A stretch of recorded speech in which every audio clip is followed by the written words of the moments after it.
3 दिवसीय दौरे पर आए हुए हैं कर्नाटक के प्रख्यात पर्यावरणविद पांडुरंग हेगड़े जी। तो उनसे हम जानना चाहेंगे सर कि आप स्टार्टिंग कब से किया और कैसे की, क्या देख कर की? अच्छा, पिको आंदोलन की बात कर रहे हैं आप? पिको आंदोलन की बात कर रहे हैं। पिको आंदोलन जो है, चिपको हिंदी में जो चिपको का नाम है जी, उसी को अप्पिको कहते हैं। अप्पिको एक कन्नड़ा का शब्द है, चिपको का ही कन्नड़ा रूप है।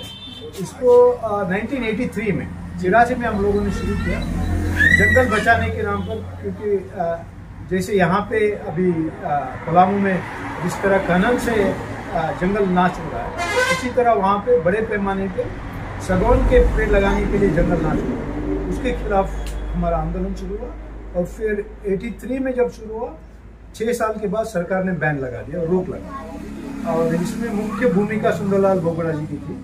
और उसी दौरान कौशल जी भी हमारे जो कार्यक्रम में आए, भाग लिया। जी सर, तो आप पलामू 3 दिन के दौरे पर आए हुए हैं।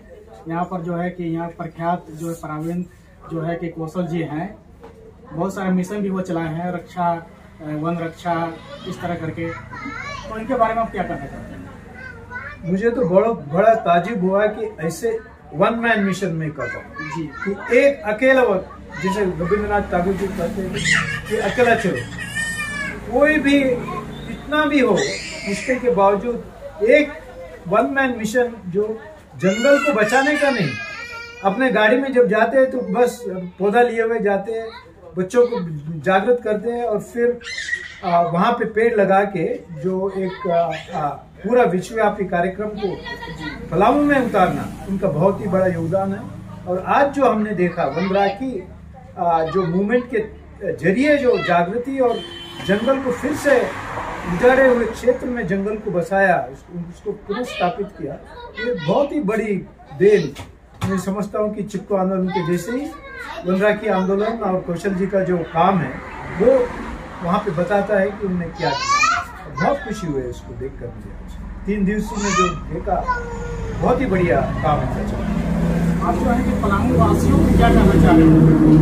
पलामू वासियों को ये मैं कहना चाहता हूँ कि पलामू जो है झारखंड में बहुत ही एक विशिष्ट क्षेत्र है, जहाँ पे जंगल, जमीन, पानी से जुड़ा हुआ क्षेत्र। अगर आप जंगल को उजाड़ देंगे खनन से या दूसरे कोई, तो जिस तरह तापमान बढ़ रहा है, जिसका विचार जो कौशल जी फैला रहे हैं कि देखिए आप जागरूक हो जाइए, नहीं तो बहुत बड़ा खतरा है। तो मुझे लगता है कि अगर यहाँ की प्राकृतिक संपत्ति जो है, जल, जमीन, जंगल को नहीं बचाएंगे तो बहुत बड़ा खतरा आने वाले दिनों में आएगा।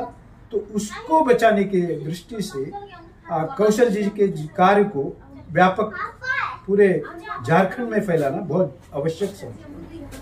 जैसे सर, कोई भी देश का विकास के लिए जो है कि युवा पीढ़ी जो है कि बहुत महत्वपूर्ण योगदान देता है, तो पर्यावरण क्षेत्र में जो है युवा लोग किस तरह का कार्य कर सकते हैं जिससे पर्यावरण को बचाव किया जा सके? मुझे लगता है कि ये जो युवाओं को जोड़ने का काम है, उसी में कौशल जी का आज 3 दिनों में मैंने जो देखा कि स्कूल में जाकर, कॉलेज में जाकर जो आज का युवा है, क्योंकि कल के वो पीढ़ी के जो युवा वहाँ पे पढ़ रहे हैं, उनमें जागृति लाए, ताकि पेड़ सिर्फ बचाए नहीं मगर आगे चल के पूरे जंगल को बचाने का जो काम है उसकी जागृति का कार्यक्रम बहुत आवश्यक है। और मुझे लगता है कि कौशल जी के नेतृत्व में ऐसा दूसरे पीढ़ी के जो नेतृत्व उभरेगा, ये मेरा मानना है।